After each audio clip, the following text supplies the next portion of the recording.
So good morning, everybody. While we have more people continue to join the room, I would like to thank everybody for joining us today at the Sing Health Duke-NUS Global Health Institute Global Health Seminar Series, GHSS. My name is Evelyn, and I'm a medical oncologist from the National Cancer Singapore and the faculty lead for the Global Health Seminar Series. Before we start today's session, I would like to remind the audience of this webinar's feature. You should be able to see a question and answer box on your Zoom bars. Please use that to let us know if you have any question for our speaker today. And we'll have some time at the end of the session where we'll spend some time answering these questions on the Q&A box.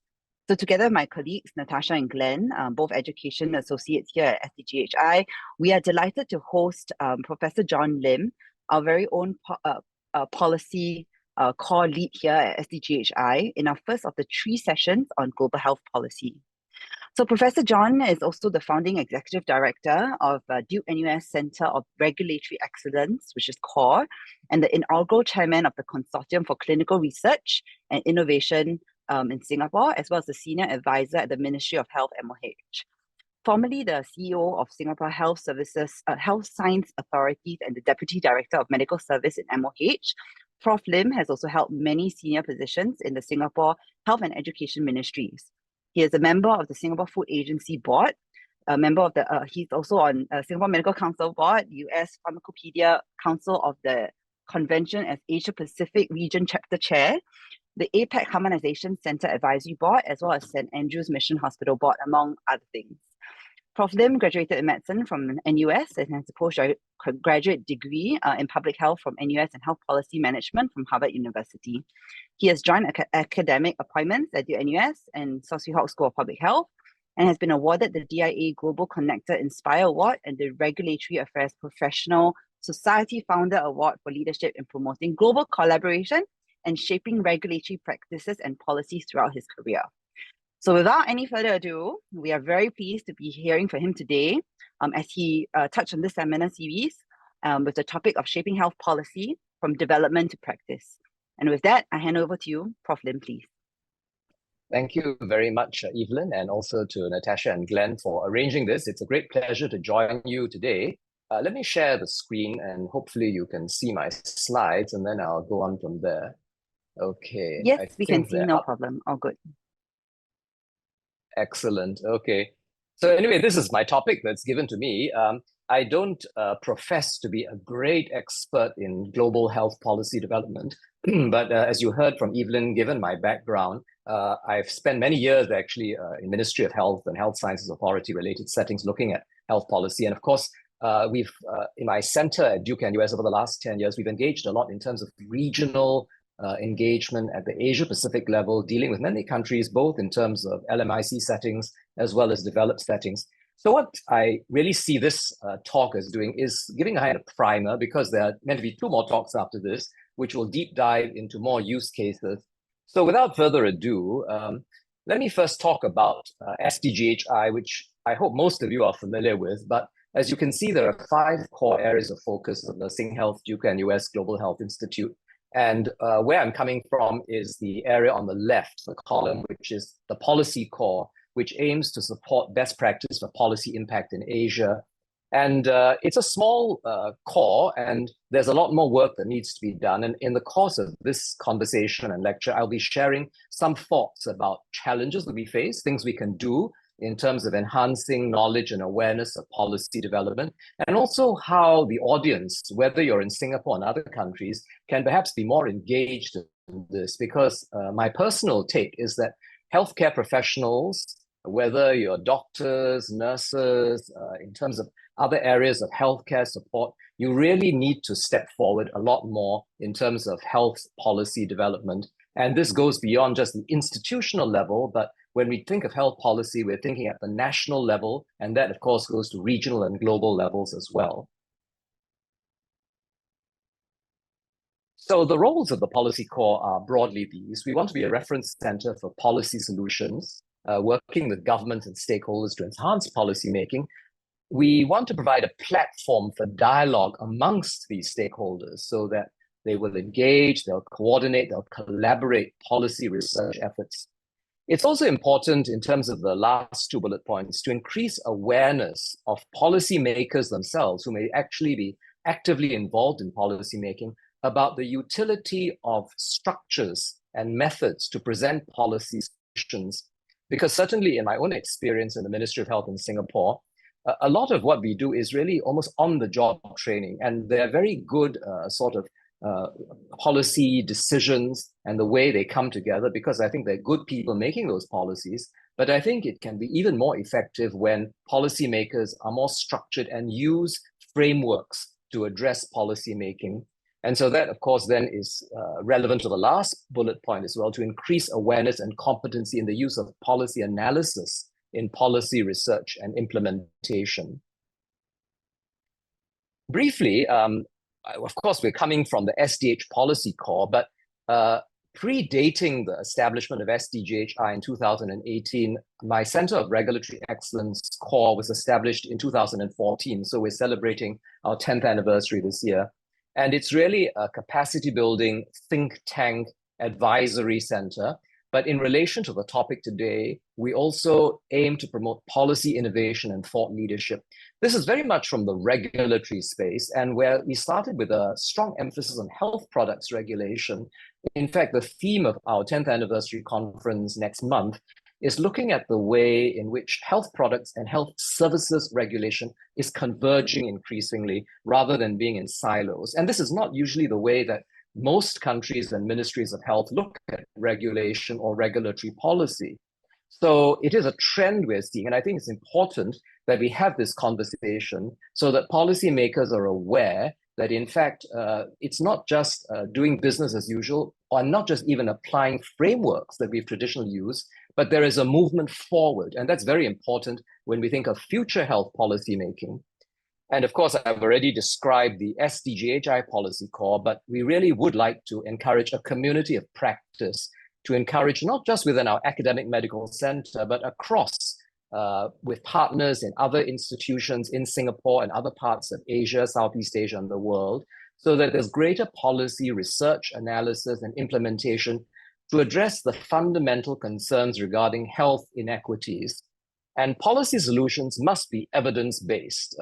It can't just be, I feel like this is a good idea and I'm going to implement it. There must be a reason and a rationale for this. And there must be a basis then for analyzing the effectiveness of implementation. And actually, to have good policy, which I will come back to a bit later, it's the need to have voices from your community being part of that decision-making. So it's not just a sort of group of policy elites coming up with good ideas and then implementing this. In fact, I think that is almost a recipe for, I wouldn't say absolute disaster, but it's likely to end up in a situation where you have a very ivory tower view of the world, and it may not reflect reality on the ground, which I think is a very significant concern if that is the case.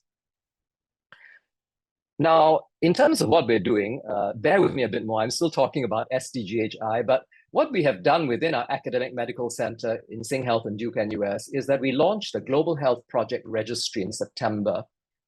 And this is to aim to give us a comprehensive review of all global health projects across our academic medical center, and there are many. So we're undertaking a mapping exercise through this registry to assess the policy components of global health projects. But I can tell you upfront that a lot of the global health research projects that are ongoing in our AMC do not really touch very much on the policy implications. I have another slide later that comes back to this point, because I think within the realm of clinical and health delivery and service practice, there are many things we're interested in doing to enhance patient care and experience, but it's the awareness of health policy and the need to bring this into our research projects that I think is really a great gap at this point in time. And I don't know, for those of you who are listening in from overseas, what the context is in your particular ministries of health or institutions, but I suspect within our region, this is still something we need to do a lot more of in terms of promoting an understanding and awareness and engagement with policy development and effective implementation. So in the research that we have amongst our faculty, there are quite a lot of papers, and this is just a handful of certain publications where they have major policy components. And I won't go through them in detail, but you can see from the titles that they have various policy implications. But most of our papers and research do not focus explicitly on policy perspectives. And this is a gap, as I said. So there is a great need for healthcare professionals to be more active in policy development and implementation. And I will keep saying this over and over again today. And in fact, without sort of giving away too much, that's actually my final point as well at the end of this presentation. This is really where we need to move the needle in terms of getting more healthcare professionals actively engaged in understanding what policy development is and how to be part of the process, and then be part of effective implementation, no matter what the healthcare context you're coming from is, whether it's a developed country setting or a low and middle income setting. Now, this is something which I picked up many years ago when I first did public health. Clearly, if you're a healthcare professional, you generally focus on individual patient care. And in some ways, you will see the results more immediately. In fact, most of the time, you will see the results of your intervention very immediately in terms of results and impact. But when we look at public health and global health, we're looking at the health of communities, the health of populations, where the results of our interventions may not always be immediately obvious, and sometimes they will take a long time to manifest. And in this context, health policy is a key instrument for ensuring population health. So what really is health policy? And this is the WHO definition. It defines health policy as decisions, plans, and actions that are undertaken to achieve specific healthcare goals within a society. And of course, in most countries, if not all countries of the world, health policies are mainly developed and overseen by the ministries of health, but they are operationalized by different agencies because ministries of health can vary in size and capability and capacity and influence quite significantly. And even if a health policy is good and it's well formulated, to really be implemented effectively, it requires the engagement of many different agencies. And quite often that is where the gap lies, because ministries of health are usually not always in the best position to harness the strengths of the relevant agencies, and they're not necessarily just health-related agencies. For example, to have health policies effective, countries would need the support of the ministries of finance, for one, and other ministries as well, for health policies to roll out. And if you're thinking of health regulation, then those sorts of policies will need other agencies within countries to be effective as well. So understanding policy processes and how policies are developed and implemented is really important to influence policy change. Now, not everyone and many people, especially if you're working in a hospital or clinic situation, you wouldn't have had the opportunity to be in a Ministry of Health. But that doesn't mean that you can't understand or attempt to understand how ministries work. And ministries in different countries function very differently. I think in Singapore, we are fortunate that the system is fairly coherent. But even then, for those of you who are in the Sing Health AMC, I'm sure you can be very critical of what policies come out from the Ministry of Health, and you say, they really don't understand our situation on the ground here. But that's our context here. But in many countries, you can find that even ministries of health can be very diverse and divergent in terms of their departments and the way they're set up. And sometimes the functions of health and public health are overseen by different ministries. So that further complicates the situation. But my point is that I think it is incumbent upon us as healthcare professionals, if we want to see patient care enhanced and our health systems improved, to really put some effort into understanding how these systems work, who are the players in the whole system, and what role we can potentially play to be a positive contributor to this whole process of policy development and implementation. Now, why do we need health policy? It seems a rather silly question to ask, but I think it's something we do need to think about. So clearly, we need health policy to ensure that health systems are effective, and we need these policies well defined so that key issues are addressed. And as you can see from this slide on the left, issues of cost, access, and quality are very often key areas that need good policy development, because all countries of the world face these issues of rising healthcare costs, concerns about access to timely, safe, and high quality healthcare services, while also ensuring affordability. And this is something that every country of the world faces, because no matter how well resourced a Ministry of Health is, it will never be sufficiently resourced for all the range of healthcare issues and health service issues that one would encounter within a country. And then there are issues, questions about how, what sort of model you would apply in terms of healthcare financing. Is it tax funded? Is it insurance, co-payment based? What form and degree does private healthcare play a role within a country setting? And then there are other issues as well, which you can see on the right-hand side of the screen. There are also issues of equity. Is there equitable access? And quite often the answer is no in many countries, because access is not equitable, and those who are more well off and can afford to pay more generally would have better access to better care. And those who are not so well off would then be more disadvantaged. And so that raises significant concerns about the whole health of the population itself. Then, of course, policies are needed to look at various issues affecting socioeconomic determinants of health, because these will influence access and equity of healthcare. And of course, because we're thinking of global health, transboundary health issues, like, of course, what we've just recently gone through in terms of public health emergency and a pandemic, continue to engage us. And of course, we've now moved from worrying about COVID, of course, to mpox at this point in time. But there are also other infectious diseases on the horizon. And of course, global health issues that go well beyond just infectious and communicable disease. There are many things that of concern at a transboundary and global level. Another question, who then is involved in health policy making?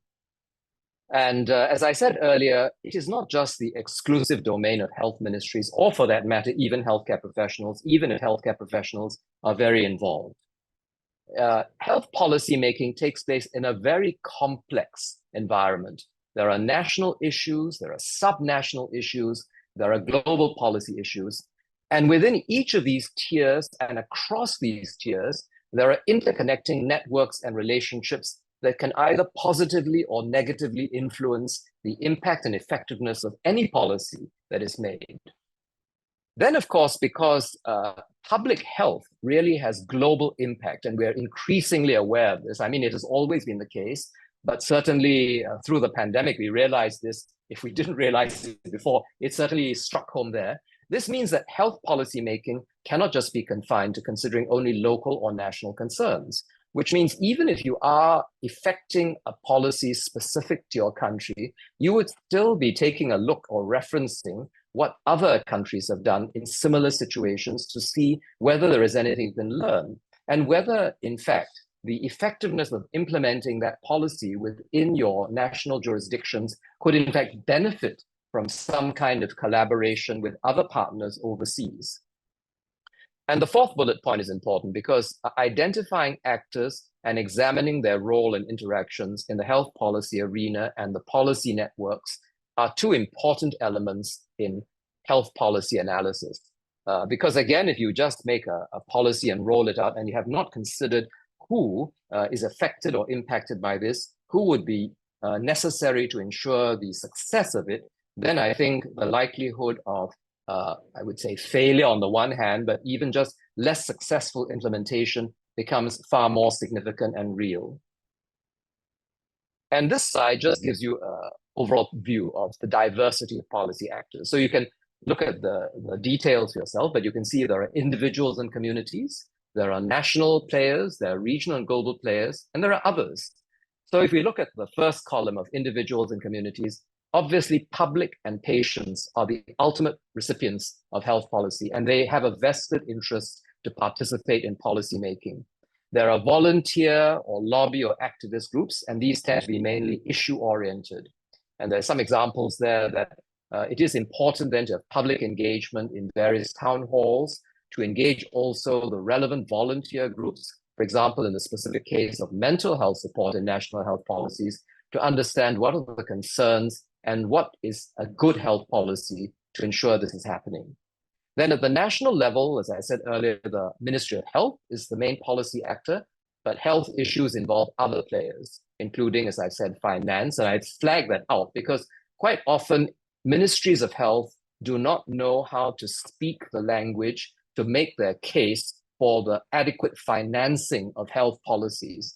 And certainly at the APEC level, the economic cooperation level, for several years, because the secretariat supporting at least the regulatory areas sit within my center, there was an attempt made to ensure that at some of these meetings, and I remember one in Papua New Guinea a few years ago, where a specific engagement session was facilitated to allow the health ministers in attendance to speak with the finance ministers who were also attending that meeting. Because sometimes if you don't know how to make the case or speak the right language, as it were, then you may have a very good moral case for a policy, but you will not be able then necessarily to secure adequate funding for this to roll out. And that is not very helpful at the end of the day. Then, of course, there are other political bodies, public organizations, implementing agencies, and advisory boards. At the regional and global level, there are many, but obviously the World Health Organization stands out as the critical organization one thinks of when you are talking about global health policy. And I'll mention a bit more about international health regulations in a later slide. And then there are other organizations with interest and influence in health policy making, including from the private sector. And then, of course, the influence of philanthropic organizations. This is important because if you think of the WHO, an organization like the Gates Foundation plays an outsized role because when it comes to funding and financing the WHO, a large chunk of it comes from foundations like the Gates Foundation. And so this, on the one hand, is positive because governments of the world may not be able to provide enough financial support for WHO, but then it raises the question, are the policies that come out from WHO perhaps a bit too skewed towards the interests of those particular organizations? And this is something one has to be aware of and consider. And then, of course, the role of media. Now, how is health policy implemented? So we thought a slightly more lighthearted description of this would be helpful. So there is a book which actually has this title, Carrots, Sticks, and Sermons. And policy instruments are the link between policy formulation and implementation. So if you look at the carrots, these are described as economic interventions in this slide. But what we're talking about here are incentives or disincentives that support desirable behavior. And these could be grants, loan guarantees, public procurement, tax breaks, taxes, fines, tariffs. So that is one form of policy instrument you can use. Then you've got the sticks, the regulatory measures. And these are legally binding rules that obligate desirable behaviors. And these could cover laws, regulations, directives, or standards. And then you've got the sermons, which is basically information dissemination. And these are initiatives to support spread of information that will encourage desirable behaviors. And these could comprise guidelines, toolkits, best practices, knowledge sharing networks, strategies, and roadmaps. Now, there are other obvious instruments, but I think these are three significant ones that are helpful for us to remember. And it helps us to frame and perhaps better appreciate what is needed or what we need to keep in mind when we're thinking about policy development and implementation. But a more involved framework is this one, the Health Policy Triangle, which was devised by Gil Walt and Lucy Jolson. And this is a very comprehensive picture that you can see, but it is important because it grounds health policy making in the reality of political economy, because there is a political dimension to health policy making, and we cannot run away from that. So the context, the content, the process, and the actors all interact within this environment to shape policy making. So this is a very useful health policy analysis framework to indicate how the various actors, or at least to remind ourselves of who are the key actors and stakeholders and issues and how they interact. So actors would refer to the individuals, organizations, or the state that affect health policy. And remember that all actors have their own interests and priorities. We may claim to be neutral. I may claim to be neutral. You may claim to be neutral. Actually, if we are very honest with ourselves, how absolutely neutral are we? We are all influenced by certain worldviews, and we have certain agendas, even in our interpersonal relations. So what more when we move this to a kind of policy making at national, global, regional, and global level? Then context would be the systematic factors that you can see listed there, such as political, economic, social-cultural issues, which may affect the health policy decisions. The content and the structures would be, of course, talking about the particular policies and the details of subjects and topics covered. So you've got some examples listed there in the purple triangle of governance and stewardship, the scale of the policy, the types of policy. Are they talking about health systems or services? Also, what are the values that are embedded within the content of the policy? Is it more equity or efficiency? Is it choice or universality? Are you thinking of social protection or responsibility? So these all come within the content component of health policy.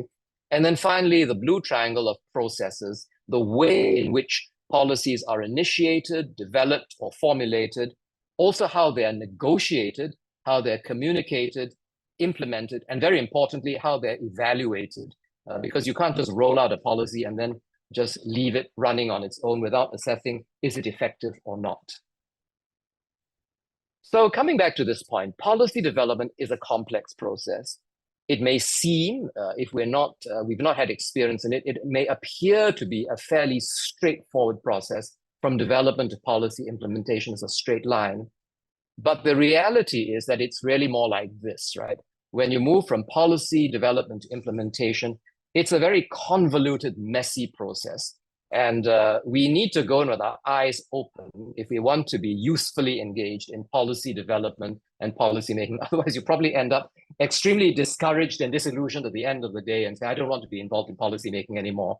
But you have to realize that policy making is important and necessary. And if you go in knowing that it's going to be complicated, remembering the factors from the health policy triangle that I showed you in the previous slide, then I think you would be a more useful player in the whole process itself. Now, these are just some of the points when we want to emphasize the fact that the health policy environment is complex, right? So there are many stakeholders, governments, private sector, including profit and non-profit organizations, multilateral organizations. We need to remember that the health sector is unique. It's interesting, when I was in the Ministry of Health, although I'm a senior advisor, when I was actually there on a day-to-day basis, those of us who are healthcare professionals in it, we are a bit more attuned to the issues. But it's interesting that, in most ministries of health, you have administrative officers who come from other ministries. They're not necessarily healthcare professionals. And certainly in my time, I often heard the point that this is the last place that administrative officers want to come. If you're in the Ministry of Finance, or the Ministry of Education, or any other ministry, things are much clearer. But coming into the Ministry of Health is, they didn't use this word, but essentially they're saying it's like a quagmire. You've got to deal with all these prima donna healthcare professionals. The issues are so complex. To roll it out is not straightforward. So the health sector is unique. It's got a lot of issues, but it's very high profile. Again, as we saw during the pandemic, if the health sector issues are not tackled and addressed properly, there are major negative implications in our countries. And it's very important to remember that. Then, of course, there are cross-border issues now, global decisions and domestic actions influencing policy decisions. Then we move to networks of relationships, because the interactions between the actors can determine policy success or failure. And of course, increasingly affecting the nature of health policy now would be technological advancements. So on the one hand, they support and advance the delivery of healthcare. But issues like digital health and artificial intelligence are posing new challenges, not just for the regulatory perspectives, but generally health policy as a whole. So this is also important. And then remember that health policy is actually context specific. Even if we talk of global health policy, clearly the context of a high income country is very different from the context of a low to middle income country. And we would be foolish to think that we can just adopt policies and transfer them cross-border from one country to another without adequate adaptation and assessment. There is also a policy-making life cycle that we need to bear in mind. So agenda setting to me is actually the most critical. The rest, in a sense, are intuitive, but if you don't get your agenda right, then you actually go on a long, convoluted route that may not necessarily result in success. And what is very important here is to identify the issues and priorities clearly. From there, then I think it's fairly straightforward. I mean, it's not straightforward to do, but it's straightforward to understand that you then obviously go into policy formulation, where you set the objectives, you identify the costs, you estimate the effect of the solutions, and then you choose from a list of solutions and you select the policy instruments. Then it moves on to adoption, where the policy has to be formally adopted either in the form of regulation or legislation or other levers that you can use. Then the policy has to be implemented, and you then need to establish the responsibility for who implements these policies and ensuring that whoever does it, whichever organization or individuals do it, they have the resources for this, staffing, money, legal authority, and so on, and to make sure that the policy decisions are carried out as planned. And then, of course, there's policy evaluation to evaluate the extent to which policy was successful or the decision was the correct one, and then whether you need revisions to the agenda, the formulation, and the implementation. So this is important. We think we know it, but I feel we don't often enough do it. So oftentimes we roll it out, but the follow through and the assessment perhaps can be done a lot more to ensure that policies are not just sort of left to run and live on their own, as it were, through their life cycle, but there's actual moderation and tracking of what's happening with health policies. So if we talk of agenda setting, what issues need to be tackled? So the issues do need to be identified, and they're manifold, as the second bullet point highlights. We can be talking about demographic changes in our country, socio-political issues and considerations, affordability, resourcing, technological innovations, public health emergencies, and appropriate regulatory approaches. A case in point being, how do you regulate digital health and artificial intelligence in healthcare? And the Ministry of Health is the one that generally would lead the identification and prioritization, but it does require wide stakeholder involvement. So you can have public health experts, you need other technical experts, especially when you're thinking of digital and IT issues and financial issues. The healthcare providers must be part of the implementation. And what is not so significant in our part of the world, increasingly it's getting better, is to ensure that public patient inputs come into the formulation, the assessment, and the review of policies to ensure that they're effective in terms of formulation and implementation. So this is very important. And in this particular role, just thinking about more from a research perspective, because not everyone, as I said earlier, would be a staff of the Ministry of Health or even have an opportunity to be involved with the MOH. But certainly, for example, in our academic medical center in SingHealth Duke-NUS, if we can do more research that is focused on useful policy perspectives, we can contribute more to support agenda setting at the national level, and of course, potentially even at the regional level in the countries that SDGHI interacts with or works in and with. Now, just some examples. This one probably doesn't need much description because it would be familiar to all of us, but in the pandemic, clearly we saw health policies being implemented and rolled out at quite a rapid rate. So initially, of course, there was the whole decision on vaccines, where the Health Sciences Authority in Singapore introduced the Pandemic Access Special Route, and most countries in the world had some form of expedited approval to facilitate early access to critical novel medicines, vaccines, medicines, and medical devices. But policies were needed here, and if there was no framework in place, they had to be quickly implemented. But there had to be an assessment also if you're going to introduce these new health products early, and you don't really have a similar degree of data that you would normally have for a new innovative vaccine or product, then what are the risks involved down the road? Because there has to be some policy position on this as well.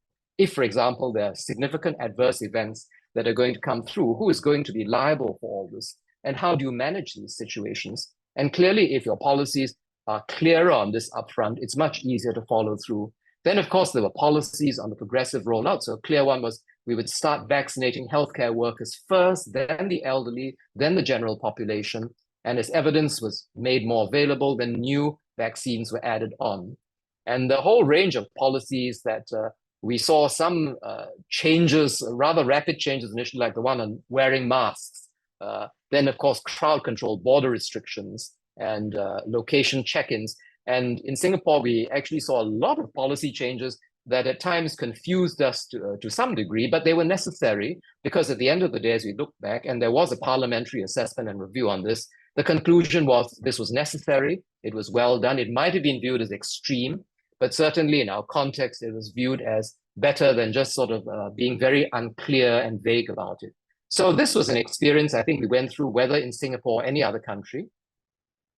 And a very specific one, which I will not talk too much on because I believe it will be touched on in a future lecture, is what we have in Singapore called the Healthier SG, SG being the short form for Singapore, the Healthier SG strategy, where the Ministry of Health has come up with clear policies to move health care from a curative to a preventive care setting.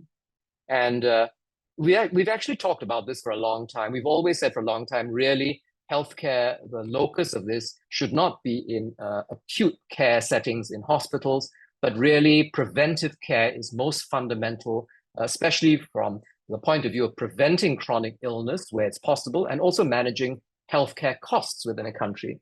And for this to happen, again, the details you can hear in another talk, but to make this happen has involved a whole range of multi-stakeholder collaborations and cooperation, including the government, the private sector, community partners, and whether our family physicians and general practitioners, most of whom are in the private sector, are on board and able to support this. And it addresses surrounding factors such as social determinants of health, and it is linked to issues of social prescribing to link individuals to the community.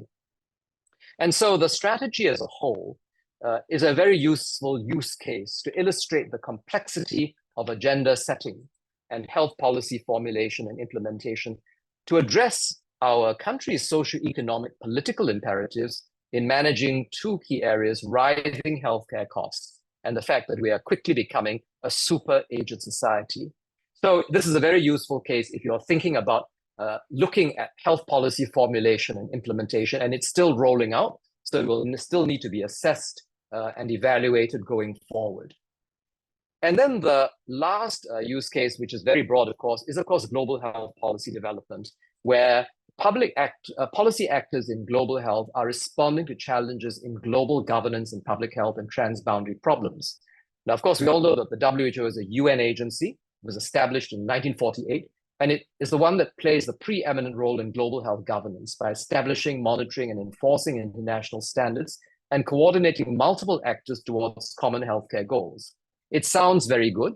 No one would disagree with that role. But as the third bullet point makes clear, the reality in terms of implementation is a lot more difficult than the kind of moral high ground and objective of the agency itself, because it is a global multilateral organization funded by different countries. And therefore, it faces the challenges of a huge bureaucracy. It is also divided into different regions, and they can have different degrees of agenda setting and priorities.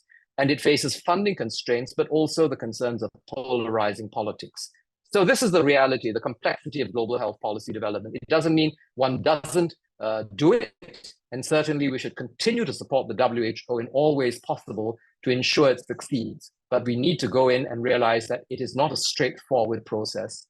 And when you hear from our speaker next week, he actually has spent time at the WHO, so he would be able to give some perspectives, I think, on the realities of actually being within the bureaucracy of the organization in Geneva to understand what goes into policy making at the central level. And of course, the WHO has been very significant in promoting international health regulations, which was first adopted in 1969. And this is a legally binding agreement. It was accepted by all WHO member states to build the capability to detect and report potential public health emergencies and global public health security. But the reality is that everyone has subscribed to it, but the ability to see it through is again constrained by the lack of resources in different countries and the different capacities of health ministries and healthcare systems. And so the regulations no one disagrees with, but to actually enforce it effectively is still something that we continue to grapple with today. And the other one I'll just mention in relation to the WHO is the whole concept of universal health coverage, which was passed at the UN General Assembly, in fact, passed by a resolution on global health and foreign policy in December 2012 to encourage and say that every country should really ensure universal health coverage for its populations so that patients and the public have access to quality, affordable healthcare, and this should be a priority for international development. So in fact, if you don't know it, every 12th of December is officially Universal Healthcare Coverage Day. It's not really celebrated very much, but I think as healthcare professionals, we should remember this. And it was a global political declaration to achieve this by 2030. So many countries are moving towards this, seriously putting in place measures to ensure this happens. And this is one of those which I think is more positively galvanizing action and where we actually are seeing significant results in terms of the way health policies within different countries are being developed and rolled out. So as I begin to wrap up this talk, these are really the challenges of policy implementation. We cannot run away from the political dimensions because if there is lack of political will, or if there's political instability, then it's going to be very difficult to have effective development and implementation of policy. Actors can have different perspectives, and lack of consensus can work then against effective health policy rollout. Leadership is critical. In situations where we have seen successful health policy formulation and implementation, strong visionary strategic leadership has often been the game changer. Then, of course, it's important because if the leadership is not able to galvanize the different players and the stakeholders, then again, this is where, when the rubber hits the road, you find the difficulties of effective implementation. I've mentioned the importance of engaging with ministries of finance because the economic aspects to support health policy implementation is important. And where there's insufficient resources, then that's going to be difficult. And of course, issues of economic inequality and high costs of healthcare and health services work against effective health policy implementation. Technical issues are important. Some of the examples I've mentioned actually require a high degree of technical expertise. And also, if you're thinking of IT, the lack of infrastructure becomes a major concern. So even if one wants to move towards more digital health usage and sharing of digital health data, then the lack of infrastructure and gaps would work against it. And lack of skilled human resources would again be something that we have to grapple with. And we mustn't forget at the end of the day that nothing is in a vacuum. We're all within societies and cultures. And if policies do not take into account the distinctive issues faced by different cultures within communities, then again, they are probably not going to be as effective. And worse still, what we're seeing now is a lot of misinformation, disinformation, and stigmas. So fake news, false news can work against effective health policies. And I need not mention examples, I think you're aware of this, but this is just a summary of the challenges that we need to bear in mind. And so as we look to the future of healthcare policy, these are things, again, it may not be a complete list, but these are significant issues we need to remember. What are the emerging healthcare trends, the new areas like precision medicine, cell and gene therapy, artificial intelligence? Healthcare funding financing will always be a continuous challenge to especially close inequity gaps and achieve universal health coverage. And so this is where innovative financing models are something that need to be considered, especially in LMIC settings. Another important thing that is increasingly coming to the fore now is the whole aspect of looking at One Health rather than health purely as human health, because the animal environmental issues are multi-sectoral, but they will affect whether health is effectively delivered to populations and maintained, and therefore health policies increasingly need to adopt a One Health perspective. Mental health is another one that is coming to the fore quite significantly. In Singapore, we've got a whole range of policies now looking at enhancing mental health, and just in our local papers today, there was a report saying that especially amongst the young people and youth, there are major concerns about mental health issues that need to be addressed. And so if we're thinking of the next generation and future generations to come, this is an area which does need to be addressed in terms of effective policy.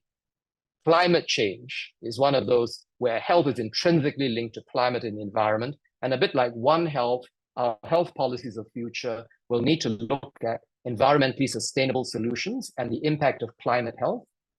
And also, how do we decolonize global health? Because there are power inequities in health across the world. And again, bringing this to the fore and discussing this is very important. So these are some of the key issues that will potentially change and modify the areas of focus and priority of health policies in the future. Whether we think of it at national level, regional, transboundary, global level, these are things that will begin to shape what the future of health policy making looks like.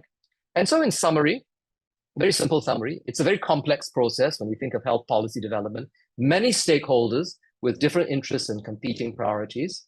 The policy environment is very dynamic, driven by local and dynamic factors. But I just want to emphasize the last 2 points. Healthcare professionals really do need to better understand the health policy process, to be more engaged with health policy development.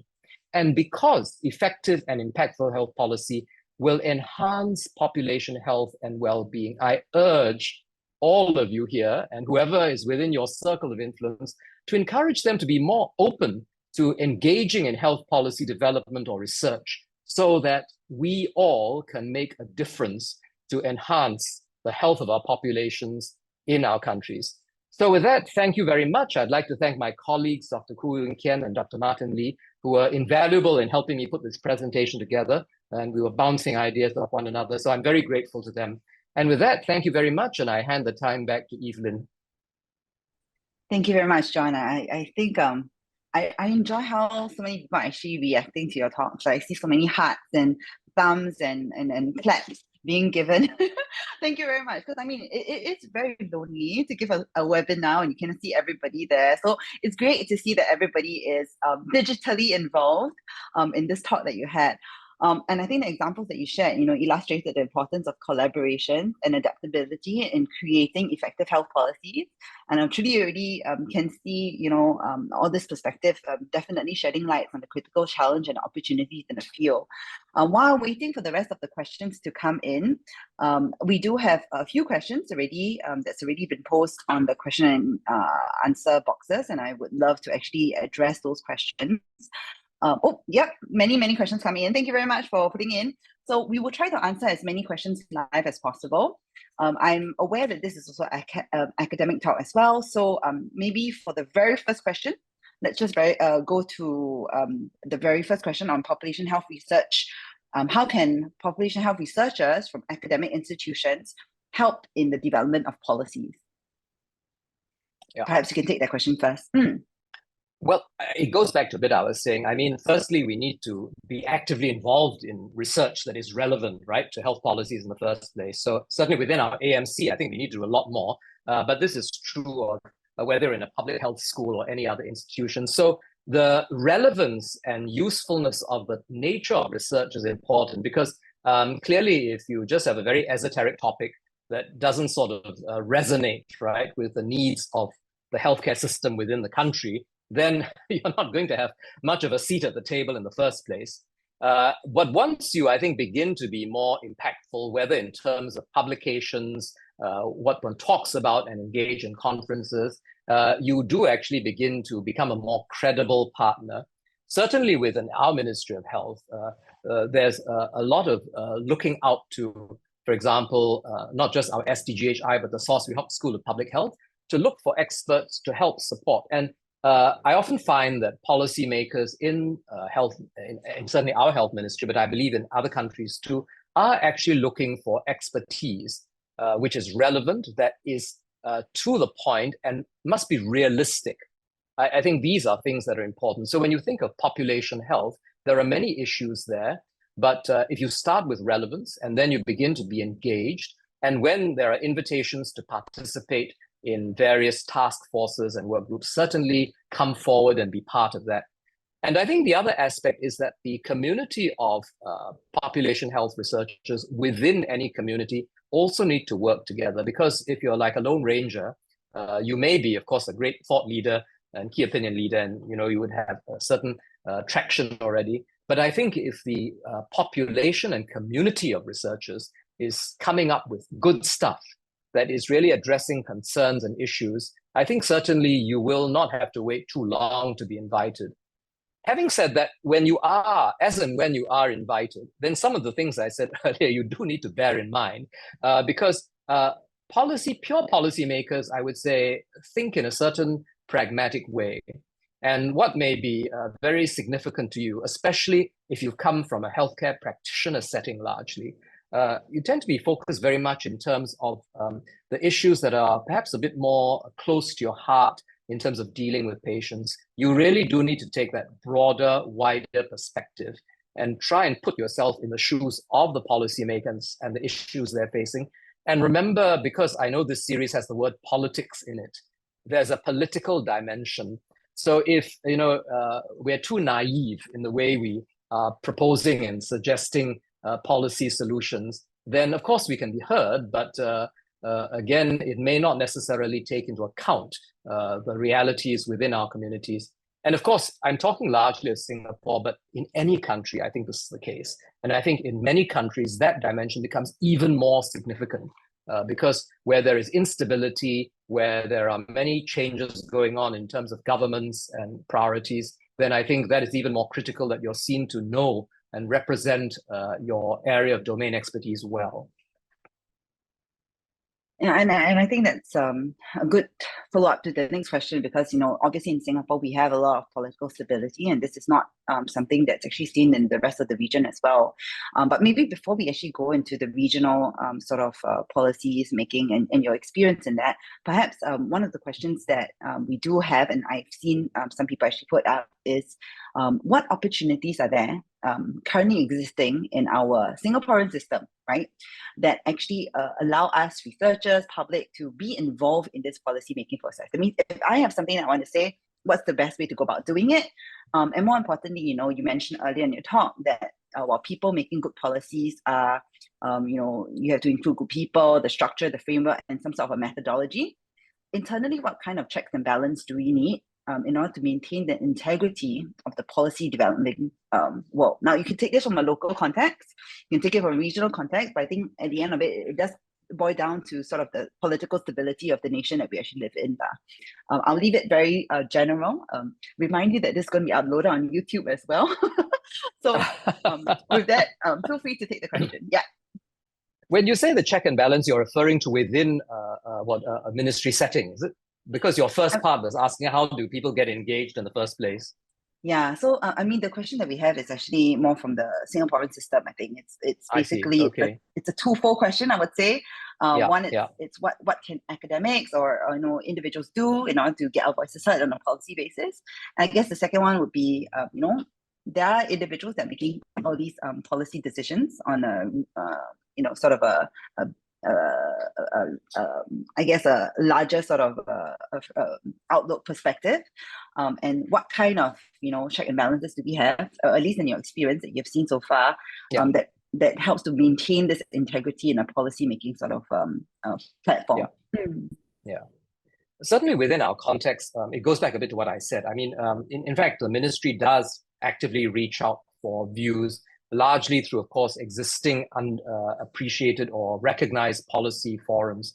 And I think part of the reason of this series is, at least within our academic medical center, to get more healthcare professionals as part of that process. So through the SDGHI sort of platforms, there would be an opportunity to be a bit more engaged. You may not be directly engaging with, let's say, the permanent secretary or the minister, but you then would be able to be part of looking at issues where, in fact, they are looking for evaluation and assessment. And certainly within our schools setting, when they're looking at things like health economics and healthcare financing, there's opportunity there to be engaged. Then, of course, I think as you either publish in research settings, journals, or you could have commentaries within the media, your credibility and awareness of who you are becomes a significant part.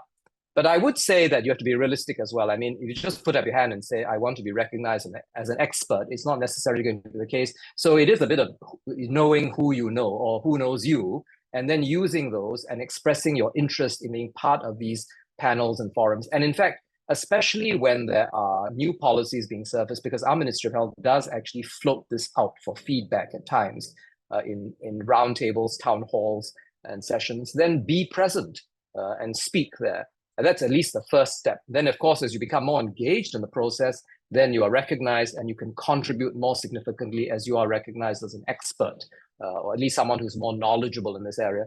So it's really, I think, fundamentally just becoming more aware and building up this community of practice and then being part of it. Yeah.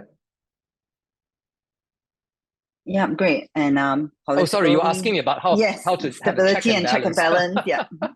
I mean, I'm you not can quite choose sure it what to you're take it. asking here, but in terms of, well, it goes to the evaluation of check and balance of your inputs or the policy itself.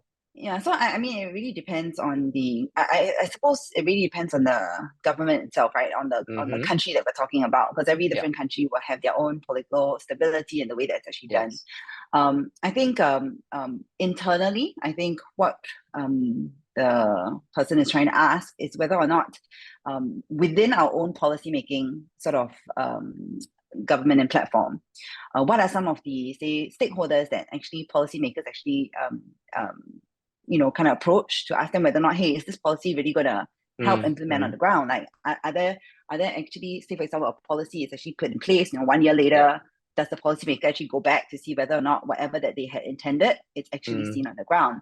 And more importantly, is the intent of these policies actually being, driven or seen on the level of the community lah? I suppose that's what the question is trying to ask lah. Well, certainly in our Singapore context, I would say the answer is yes, because in fact, I would say even more now than before, the government and ministries are very concerned about the impact and effectiveness of policies. So whether it is through the usual sort of political engagement circles or informally engaging stakeholders, organizations, and individuals, there actually is a lot of proactive attempts to get feedback on new policies rolling out. And if there is a sensing that something needs fine tweaking, it will be done. We've seen this not necessarily just in the health space, but in other domains as well. In situations which are more unstable in different settings, I think this poses a different set of challenges, which I must say I'm not a great expert in, but clearly one has to assess what is your degree of credibility and standing with the particular authorities in power at that point in time. Because certainly, I think when there are changes in government and stakeholders, what may have gone into earlier policy decisions and the factors there may not always be passed on, especially when governments change. So I think, for better or for worse, those who have contributed to this, let's say from a more academic setting, just need to keep on repeating those points, especially when there are changes. And there has to be a certain boldness, but I would say there needs to be a judicious boldness to know when and how to make statements that reinforce and support the decisions taken, because there may actually be fundamental disagreement with the policy. And so in certain contexts, it may not really be the wisest thing to be blatantly saying this out front, but there are other channels in which you can then go through stakeholders. So that's a whole different skill set altogether in terms of social interaction and using networks and communities to convey that. And I think that, Evelyn, as we were saying before the start of this talk, you probably need to have a whole new specific talk about that, because it is a whole different ball game altogether. Yeah. Yeah, I totally agree. Okay, I would like to move out a little bit into the regional sort of global health political space before I run out of time. I think David is just on this call as well, and David had a question about the regional sort of global health policy makers. The question that he did, I'm going to ask verbatim. So WHO, the banks, and UNICEF talk a lot about PHCs and the community health, but they suffer from the lack of funding and related policy on a government level. How do we improve the situation given the proven benefits and potential for PHC and the essential public health function at community level? Actually, I thought David is in the better position to answer this question himself, having posed it. But but I think the reality is that, yes, this is true, because I think it goes a little bit to what I was saying, that depending who's the funder, the priority tends to be driven by the funder. And that's a reality we have to live with. And so perhaps it would actually need to really mean more upstream proactive engagement with funders to ensure that they also understand the significance of preventive primary health care rather than focusing on just acute institutional hospital-based care. And I think a key sort of argument that actually sways it generally is to approach it from the economic angle, because a lot of this is driven by whether the funders are willing to fund it. And clearly, if you can make the case that it is more cost-effective in the long run to adopt a preventive health or primary health type approach to health systems, then clearly that is important.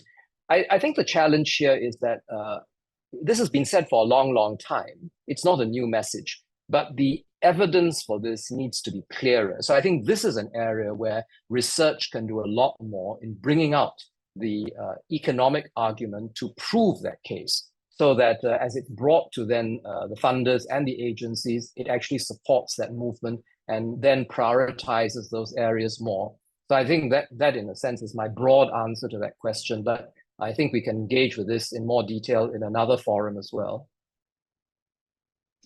That's great. I also want to acknowledge that that we do have another question, but I know that we're running out of time, so I'm just going to take this as the last question because it's now 2:06 and I don't want to take up everybody's time. But if you have any other questions, feel free to actually write in to us, and I'm sure John and my team will be happy to collate all the questions and we can reply to everybody. Amrita actually asked this question about what is the role and the importance of qualitative research, and she's focusing now on mental health policy in Singapore.